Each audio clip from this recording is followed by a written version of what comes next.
Welcome to a new episode of a podcast, Financial Hardship is Not Only Job Loss.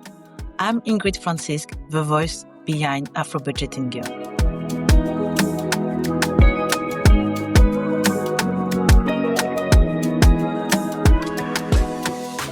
Hey fam, welcome to a new Kay Ka Fet.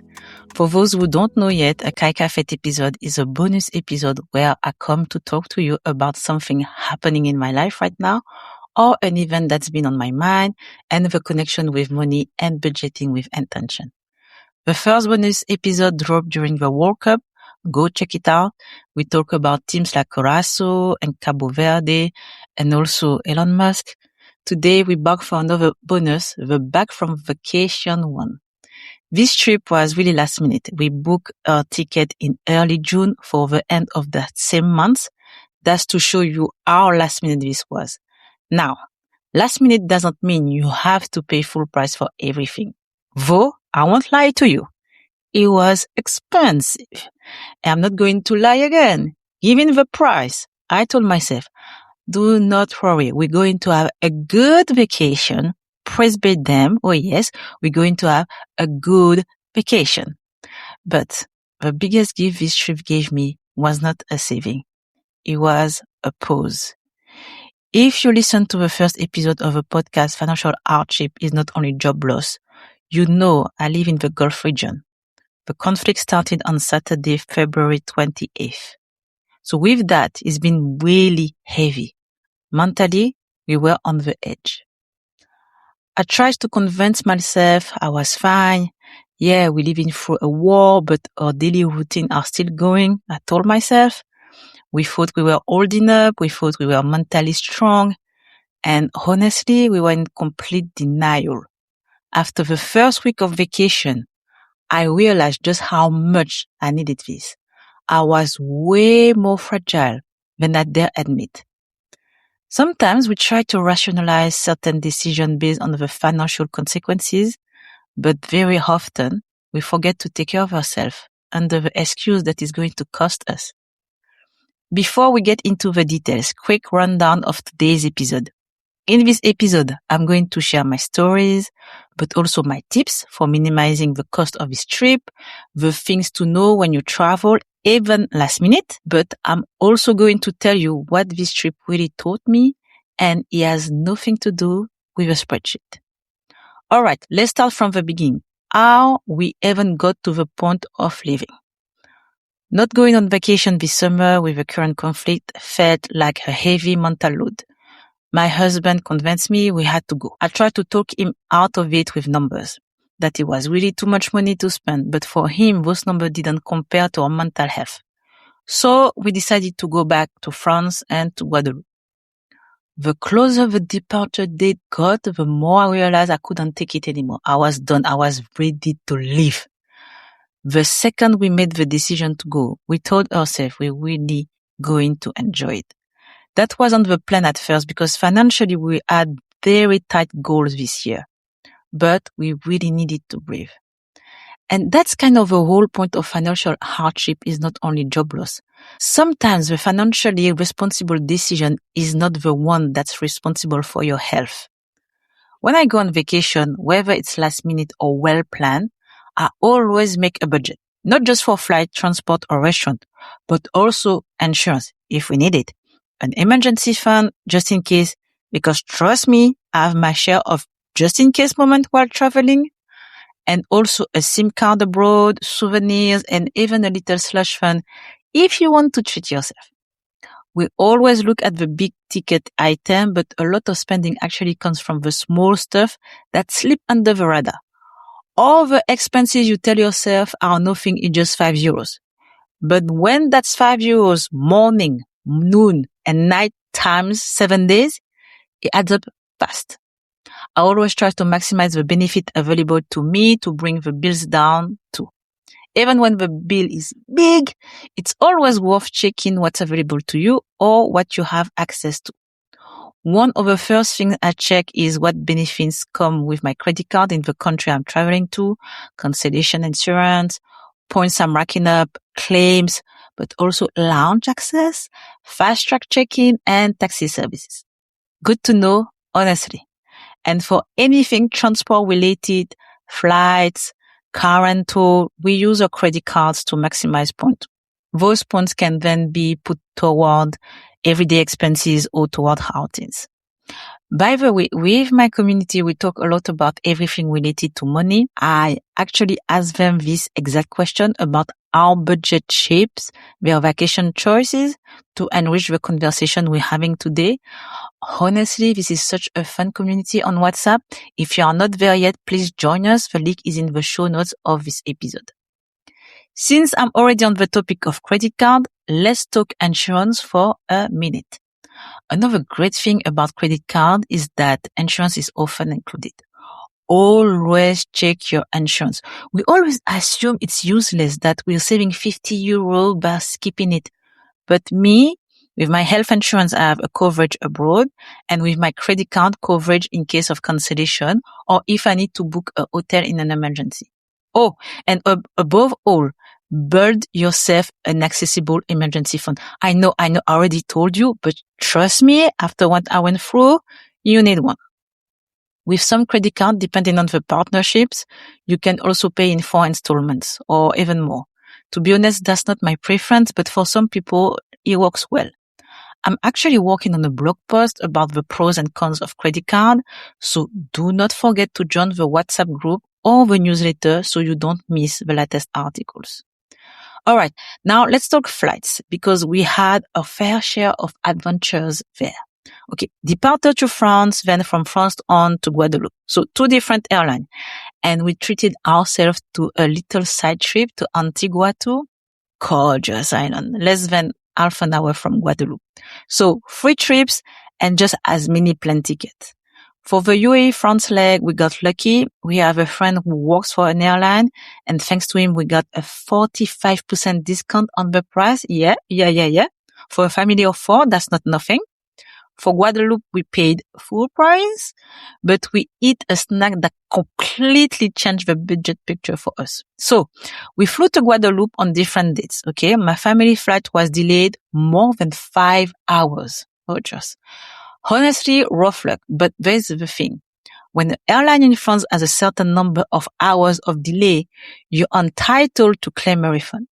As unlucky as the situation was, the refund on that flight put a good chunk back into the budget.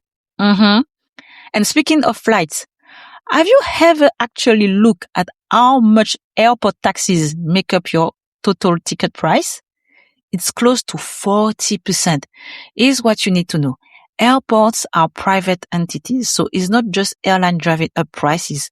Airports are too. Ticket. For the Antigua ticket, airport taxes made up 50% of the ticket price. That's wild, man. So if you traveled recently, tell me in the comments, have you noticed the proportion of airport taxes in your tickets?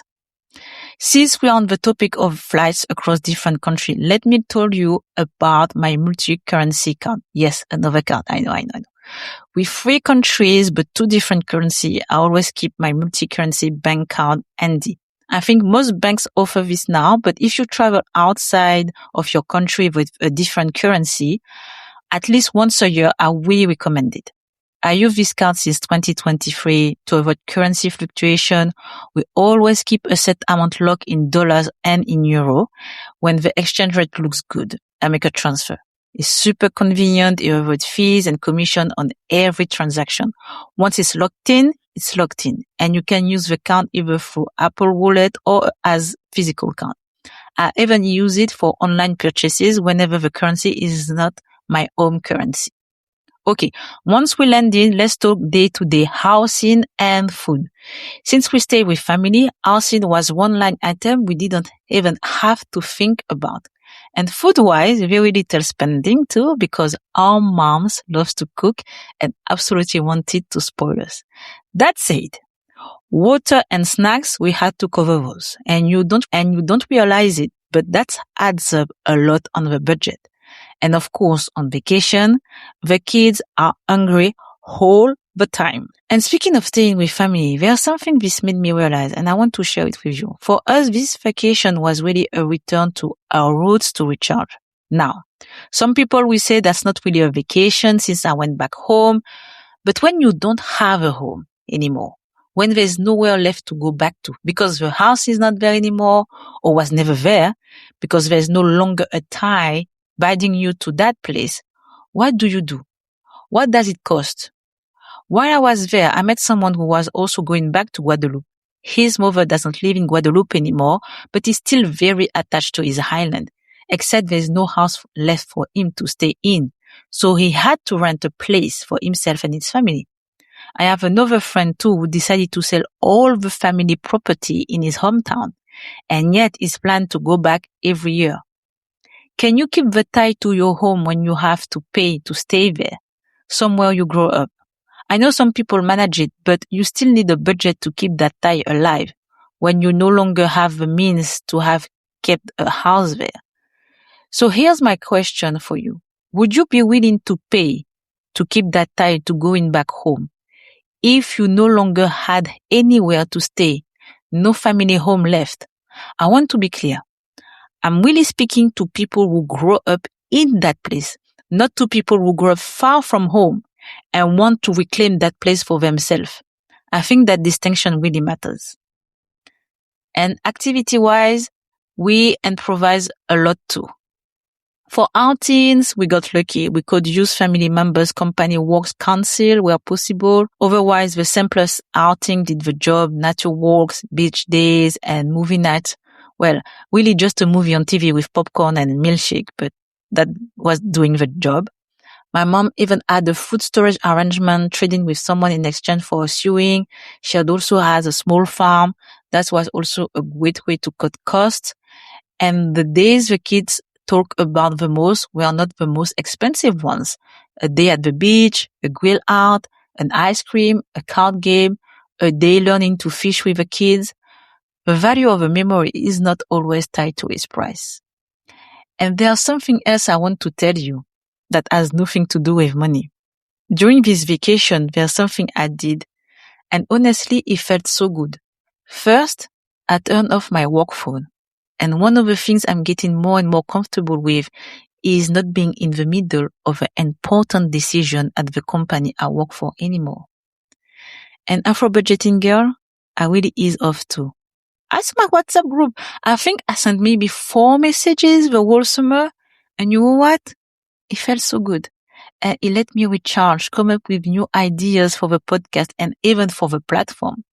Some of you are going to hear this episode and think, we didn't hear from you during your stay in Guadeloupe.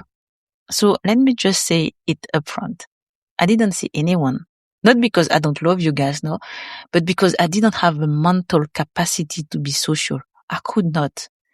I was already trying to clear my head. I was exhausted. On top of that, every now and then we get bits and pieces of what was happening back in the Gulf. Sorry, I needed to focus on myself and my family.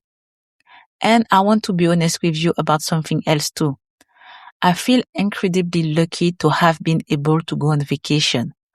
As you know, fewer and fewer people can afford to go on vacation, even just get away while staying in the same country. I'm thinking especially of the kids we miss out. Not because their parents choose that, but because the financial constraints are too heavy. And you, where do you stand? Are you even in a position to simply go on a vacation? And that's exactly the whole point of financial hardship is not only job loss. It's not just a number question. It's also a mental health question and a question of luck we don't always realize we have. I think we sometimes forget that even when we love what we're building, we are allowed to let it breathe and to breathe ourselves too. For a long time, I thought financial freedom meant being able to buy more. Today, I think it's mostly about being able to unplug without guilt. That's part of the difficulty too. I asked you a question back in episode 4. Can you feel financially free and financially precarious at the same times? Well, I think this trip is a perfect example. Some people would probably have made a different call. We choose to protect our mental health. And you, tell me, Are you able to decompress financially while you're on a vacation? Or does it still sit in the back of your mind? And there's one more thing this vacation let me do. It let me clearly redefine my financial goals, but also my life goals for the next 5 years. Sometimes you need to cut out the noise around you to get the clarity and judgment to rework certain things. One of the biggest projects I'm launching this year took a while to come together because of the emotional weight in the decision making. Emotion can often be a brake. And I finally managed to set the emotion aside to actually see the opportunities. But I talk about that at more length in the upcoming episode of Financial Hardship is Not Only Job Loss and in the newsletters. If there's one thing I take away from this vacation, it's not the price of the tickets, it's not the loyalty points, it's not even the money we saved. It's that moment when I was at the beach, kids playing, my phone was tucked away, and I told myself, this is also what financial freedom looks like. Not perfection, not the absence of constraint, but the ability to fully live a moment when it shows up. Because at the end of the day, that's why we budget. That's why we build an emergency fund. That's why we want to make sure we're managing our financial blind spot. That's why we talk about resilience, not to accumulate, but to protect the moment that matter. And those are worth so much more than what they cost. This trip didn't just let me rest. It reminded me why I work so hard the rest of the year. Before I let you go, tell me your vacation budget tips too. What's the tip you use the most? Is there a tip you pick up in this episode? Do you stay within your budget lines when you go on vacation? And if you're also looking to rest and find that peace of mind, download the 200 question practical guide to budget with intention and check out the budget tracker too, both free at AfroBudgetinGirl.com. And don't forget to subscribe, like, and comment on the podcast and sign up for the newsletter for all the exclusive, including this new project I will be telling you about soon. Take care of yourself and don't forget the most important thing. Health is wealth.